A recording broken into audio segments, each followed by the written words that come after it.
Welcome, everyone. Let's dive right into today's explainer, where we're tackling a massive global stereotype. When you think of Japan, what's the very first thing that pops into your head? Probably the image of the ultra-dedicated office worker, right? That legendary round-the-clock diligence that almost feels like it's just baked into their DNA. Well, today we're going to completely dismantle that myth. We're going to look at exactly why Japan has such a notoriously hardworking population and how they managed to pull off an unbelievable recovery from the ashes of World War II to become an absolute economic powerhouse. Trust me, the real story is going to blow your mind. So let's start with a really basic question. Are Japanese people literally born hardworking? Seriously, think about it. Most of us just kind of assume this extreme work ethic is a cultural inheritance, something passed down from the ancient days of the samurai. But what if I told you that idea completely clashes with actual history? The truth is, this whole concept of the inherently devoted Japanese worker, it's a surprisingly recent invention. Okay, look at this historical record because it is absolutely wild. Back in 1891, during the Meiji era, foreign business owners were actually complaining about Japanese workers. And I mean, complaining a lot. They basically called them lazy, constantly late, and totally disloyal. One observer even wrote that a Japanese hour could mean anything from right now all the way until Christmas. No way, right? It is literally the exact opposite of the stereotype we know today. So how did we get from maybe I'll do it by Christmas to the modern salaryman? Well, it comes down to the Industrial Revolution. Back in the Edo period, farmers and artisans were essentially the masters of their own time. They worked when the weather was good, stopped when they hit their targets, and just controlled their own labor. But the moment Japan industrialized, everything shifted. People were shoved into factories, totally bound by the clock. In a really ironic twist, the master of labor literally became the slave to time. But there was a foundation being built earlier on. Historians call this the Industrious Revolution. You see, Japan had a booming population but a severe lack of farming land, and unlike Europe, hardly any livestock to help with the heavy lifting. So, to compensate for this geographical disadvantage, they had to rely on intense, extreme human physical labor. They had to substitute sweat for soil. So, this wasn't some magical genetic trait. It was pure geographical necessity. It was literally about survival. Section 1. Rebuilding from the ashes. Let's fast forward to the absolute devastation of World War II, which really set the stage for an unprecedented economic shock to the system. To truly grasp this, we need to look at the numbers. Post-war Japan was quite literally in ruins. In 1946, industrial production had absolutely plummeted to just about 27.6% of what it was before the war. The economy was basically flatlining. But then, look at what happens next.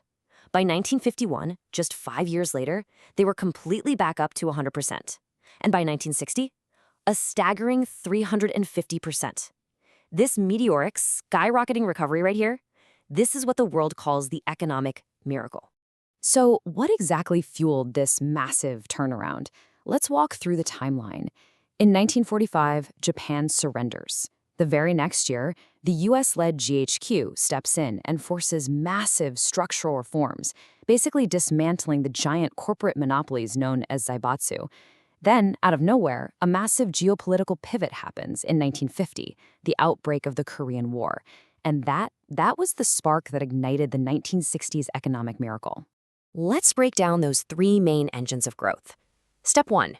GHQ implements land and labor reforms, essentially freeing up the workforce and creating a competitive domestic market. Step 2. The Japanese government goes all in on a priority production system.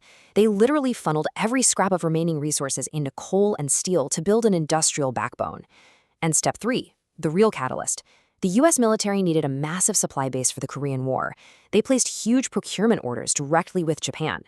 This was basically a massive economic defibrillator that shocked the country's manufacturing sector back to life. Moving into Section 2, the birth of Japanese-style management.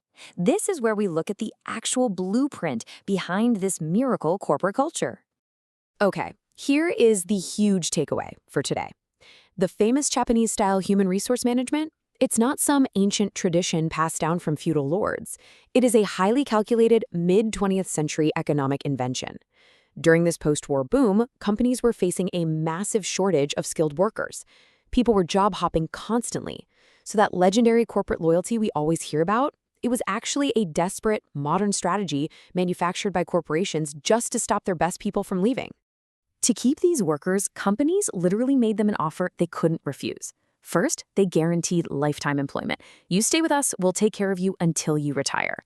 In exchange, companies provided intense internal training. They also introduced seniority-based pay, meaning the longer you stay, the more you make, and they pledged not to do layoffs. This exact cocktail of policies is what built the incredibly dedicated company man. So you see, this extreme devotion wasn't spiritual. It was a perfectly rational economic trade-off. Section 3. The two sides of diligence. Now, let's fast forward to the present day to look at the somewhat darker consequences of this manufactured work ethic. Check out this stark data from 2014, comparing the GDP produced per hour worked. The United States is up at $62.50 per hour. Germany is at $59, but Japan, the country literally famous for working the hardest, is sitting way down at $39.40. It completely shatters the illusion of ultimate Japanese efficiency, doesn't it? It proves that just sitting at a desk for endless hours to show loyalty doesn't actually translate to high productivity. In the modern world, this system is essentially dragging them down. And tragically, there is a very real, very human cost to all of this. It's called karoshi, a term literally meaning sudden death or severe health failure caused by extreme overwork and stress. The relentless pressure for perfection, the endless unpaid overtime, and the deep-seated fear of leaving the office before your boss, it's taken a devastating toll. This is the ultimate, tragic price of a corporate culture that demands total submission and absolutely refuses to evolve. Which brings us to the most crucial question of all. Can a culture that was fundamentally manufactured for post-war survival somehow adapt to a modern world that desperately demands work-life balance?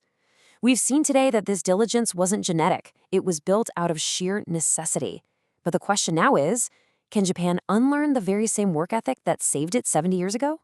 It's like a giant puzzle they still have to solve. Thanks for joining us for this explainer, and we'll catch you next time.